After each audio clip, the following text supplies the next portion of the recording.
Hello students, good morning to all of you. देखो बेटा, अभी हमने फ़ोटो इलेक्ट्रिक इफ़ेक्ट देखा और फ़ोटो इलेक्ट्रिक इफ़ेक्ट में कैसे डिफरेंट चीज़ों से फ़ोटो इलेक्ट्रिक इफ़ेक्ट पे क्या फ़र्क पड़ता है। उन डिफरेंट चीज़ों में हमने देखा effect of intensity, effect of voltage और इफ़ेक्ट ऑफ फ्रीक्वेंसी। इन तीनों चीज़ों को हमने बहुत अच्छे से एनालाइज़ किया। अब क्या होता है, ये जो फ़ोटो इलेक्ट्रिक इफ़ेक्ट है, ये जो फ़ोटो इलेक्ट्रिक इफ़ेक्ट है, इस चीज़ को एक्सप्लेन करने के लिए अगर हम वेव थ्योरी का यूज़ करें तो वेव थ्योरी फेल हो जाती है।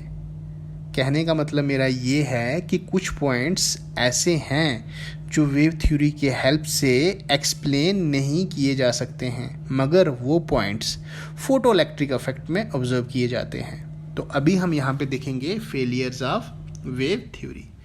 फेलियर्स ऑफ वेव थ्योरी का क्या मतलब है कि फोटो इलेक्ट्रिक इफेक्ट में नोटिस किए गए कुछ फैक्ट्स वेव थ्योरी के हेल्प से एक्सप्लेन नहीं किए जा सकते हैं, क्योंकि वेव थ्योरी फेल हो जाती है एक्सप्लेनेशन देने में।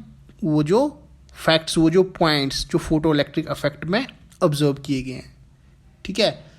तो सबसे पहली जो प्रॉब्लम थी, सबसे पहली जो प्रॉब्लम है यहाँ पे, वो क्या है, यहाँ पे इंटेंसिटी प्रॉब्लम।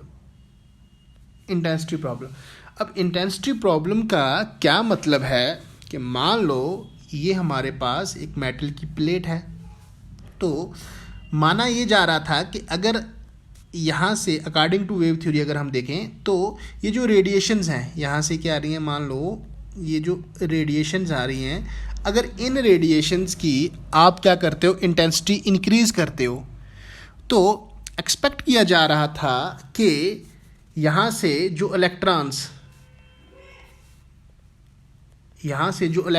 निकल कर जाते हैं, वो इलेक्ट्रॉन्स ज़्यादा एनर्जी के होने चाहिए थे अगर आपने इंटेंसिटी को इंक्रीज़ किया।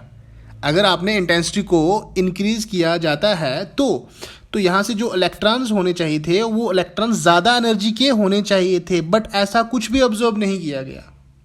ऐसा कुछ भी ऑब्जर्व नहीं किया गया।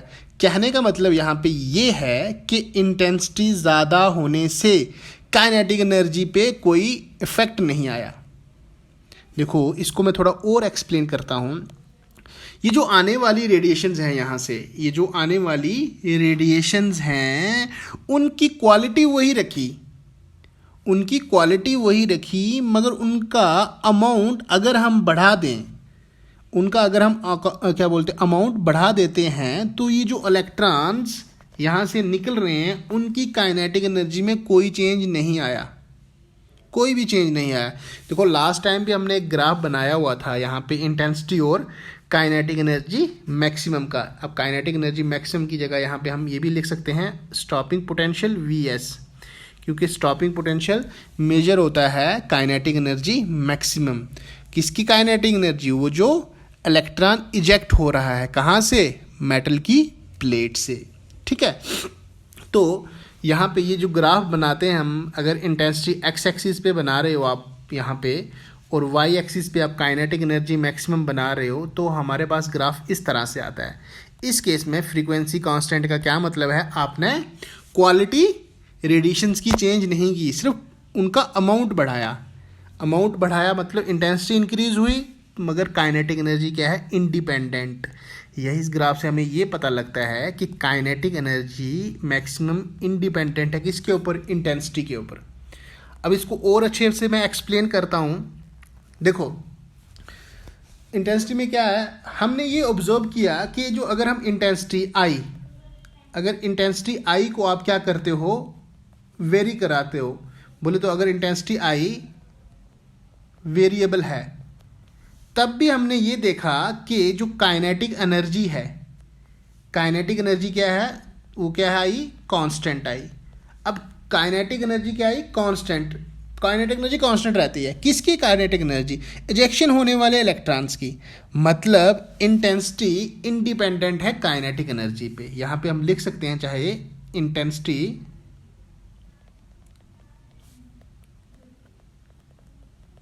इंडिपेंडेंट किसके ऊपर है, इंडिपेंडेंट इंटेंसिटी इंडिपेंडेंट है किससे, काइनेटिक एनर्जी। ठीक है। तो हमने क्या किया, अगर इंटेंसिटी अगर वेरिएबल है तब भी काइनेटिक एनर्जी क्या आ रही है, कांस्टेंट रहती है। किसकी, इजेक्शन होने वाले इलेक्ट्रॉन की, मतलब इंटेंसिटी इंडिपेंडेंट है काइनेटिक एनर्जी से। लेकिन अगर वेव थ्योरी की बात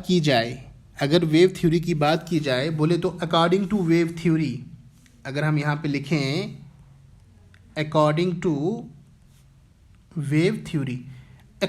वेव थ्योरी, हमें पता है, जैसे हम 11th में पढ़ते हैं वेव्स में, कि ये जो इंटेंसिटी होती है हमारे पास I is directly proportional to A square, amplitude का स्क्वायर।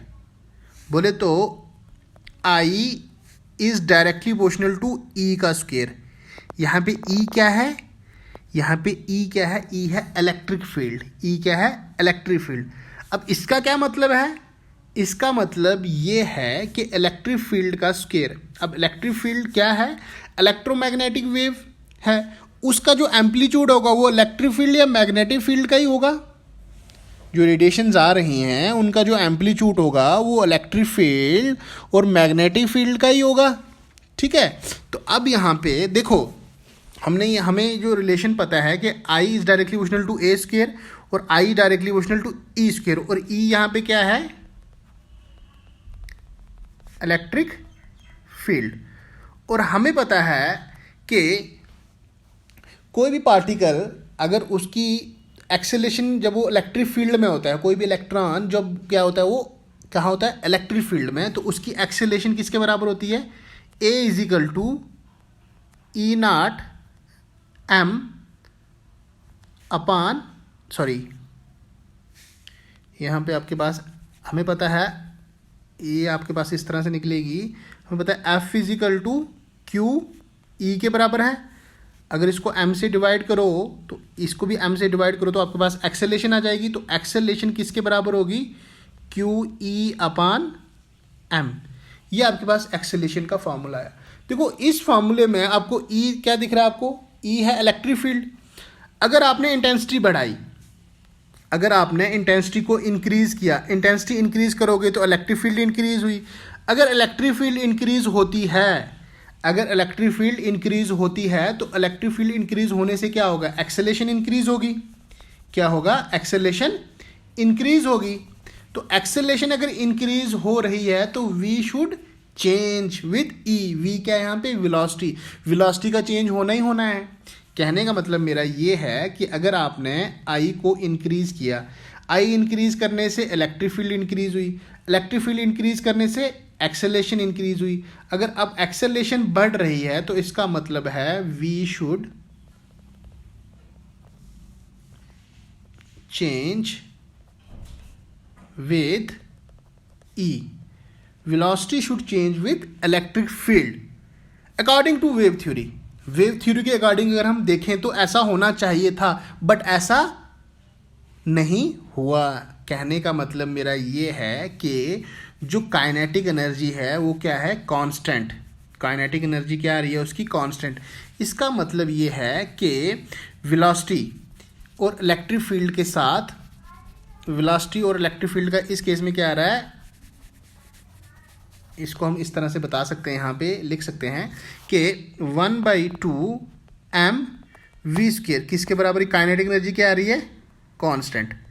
देखो अगर अकॉर्डिंग टू वेव थ्योरी देखें अगर हम, तो उसके अकॉर्डिंग तो इसकी काइनेटिक एनर्जी तो चेंज होनी थी, क्योंकि इलेक्ट्रिक फील्ड आपने इंक्रीज किया, इलेक्ट्रिक फील्ड से आपने देखा एक्सेलेरेशन बढ़ गई, तो वेलोसिटी चेंज होनी है। मगर अगर वेलोसिटी चेंज होगी तो काइनेटिक एनर्जी चेंज होगी, मगर काइनेटिक एनर्जी क्या आ रही है, कांस्टेंट। तो इस चीज़ को एक्सप्लेन करने में वेव थ्योरी क्या हो गई, फेल हो गई। इस चीज़ को फर्दर एक्सप्लेन किया एल्बर्ट आइंस्टाइन ने इसको एक्सप्लेन किया और उस चीज़ के लिए उसको नोबेल प्राइज़ भी मिला, ठीक है। और फर्दर इसके बाद फेलियर्स के बाद हम देखेंगे आइंस्टाइन की क्या देखेंगे, हम एक्सप्लेनेशन देखेंगे। इन चीज़ों को उसने एक्सप्लेन किया बहुत अच्छे से, ठीक है। अब ये तो फर्स्ट प्रॉब्लम हो गई आपके पास, कौन सी प्रॉब्लम थी, इंटेंसिटी प्रॉब्लम। अब उसके बाद जो नेक्स्ट प्रॉब्लम है हमारे पास वो क्या है, frequency problem. According to wave theory, ejection of electron, जो इलेक्ट्रॉन का एजेक्शन है should takes place for all the values of frequency. According to wave theory, ejection of electrons takes place for all the values of frequency. वो क्यों?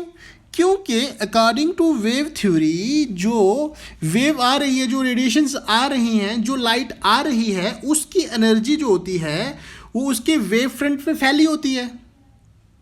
जो light आ रही है उसकी energy एक वेव फ्रंट पे फैल जाती है. जब वो एनर्जी वेव फ्रंट पे फैल जाती है तो इलेक्ट्रॉन को कॉन्टिन्यूअस एनर्जी मिलती रहती है और एक टाइम पे जब उसकी एनर्जी थ्रेशोल्ड लेवल से ज़्यादा हो जाती है तो उसका इजेक्ट होना चाहिए, पर ऐसा होता नहीं है. कहने का मतलब ये है कि हर फ्रीक्वेंसी पे इजेक्शन होता नहीं है. एक पर्टिकुलर लेवल से ज़्यादा फ्रीक्वेंसी होती है तभी इजेक्शन होता है. कहने का मतलब है जो फ्रीक्वेंसी है हमारे पास यहाँ पे, ये न्यू रेडिएशंस की frequency should be greater than nu naught. अब न्यू नॉट क्या है? न्यू नॉट है थ्रेशोल्ड फ्रीक्वेंसी. Threshold frequency. कहने का मतलब ये है according to wave theory threshold नाम की चीज़ कोई एग्जिस्ट ही नहीं करनी चाहिए. ठीक है, इस चीज़ को भी फेल हो गई वेव थ्योरी सॉरी एक्सप्लेन करने में. ठीक है, यहाँ पे ये सेकंड लिखना था हमने, यहाँ पे थर्ड लिख दिया है. ठीक है, आप इसको चेंज कर सकते हो. ठीक है, सेकंड पॉइंट था हमारे पास. अब जो हमारे पास थर्ड पॉइंट है, थर्ड क्या है? Time delay problem. ये भी ध्यान से सुनना है आपने. Time delay problem. अब टाइम डिले प्रॉब्लम का मीनिंग क्या हुआ? जो लाइट आ रही है वो वेव फ्रंट पे फैली होती है, मतलब उसकी एनर्जी, जो लाइट आ रही है वो वेव फ्रंट पे फैली होती है एनर्जी. ठीक है, अब क्या होगा? अब क्या होगा? ध्यान से सुनना है. जो लाइट आ रही है वो वेव फ्रंट पे फैली हुई एनर्जी है. ठीक है, जो लाइट, ध्यान से सुनो, जो ध्यान से सुनना, जो लाइट आ रही है ना, जो लाइट आ रही है वो वेव थ्योरी, अगर वेव थ्योरी के अकॉर्डिंग देखा जाए, जो लाइट आ रही है तो उसकी एनर्जी कहाँ पे फैली होगी? वेव फ्रंट पे. तो वो एक इलेक्ट्रॉन कॉन्टिन्यूसली अब्जॉर्ब करेगा. अब्जॉर्ब करके जब एक पर्टिकुलर अमाउंट से ज़्यादा एनर्जी हो जाएगी तो रिलीज़ होना चाहिए, एजेक्ट होना चाहिए. इसका मतलब ये एक कॉन्टिन्यूअस कलेक्शन का प्रोसेस है, मतलब उसमें कुछ टाइम तो लगेगा भाई. अब वहाँ से रेडिएशंस आ रही हैं, अब रेडिएशंस आ रही हैं और अकॉर्डिंग टू वेव थ्योरी देखें तो रेडिएशन जो आ रही हैं उनकी जो एनर्जी होती है वो वेव के वेव फ्रंट पे फैली होती है. अब वो एक इलेक्ट्रॉन कॉन्टिन्यूसली अब्जॉर्ब करेगा. एब्जॉर्ब करके जब एक पर्टिकुलर अमाउंट से ज़्यादा एनर्जी हो जाएगी तो रिलीज़ होगा, एजेक्ट हो जाएगा. इसका मतलब ये एक कॉन्टिन्यूस कलेक्शन है, एक कॉन्टिन्यूस कलेक्शन का प्रोसेस है. इसमें टाइम कंज्यूम होना चाहिए, but there is no time lag. कोई भी टाइम लैग नहीं. मतलब कहने का, अगर यहाँ पे हमारे पास ये मेटल की प्लेट है, इस तरह से मेटल की प्लेट है, यहाँ से फोटान आया, एकदम से फोटान ख़त्म हो गया और इलेक्ट्रॉन इजेक्ट हो गया. ठीक है, कोई टाइम डिले नहीं था वहाँ पे, कोई टाइम डिले नहीं था. अगर इस पॉइंट को अगर हम और अच्छे से बताएं, यहाँ पे मैंने लिखा हुआ है, इसको पढ़ सकते हैं हम.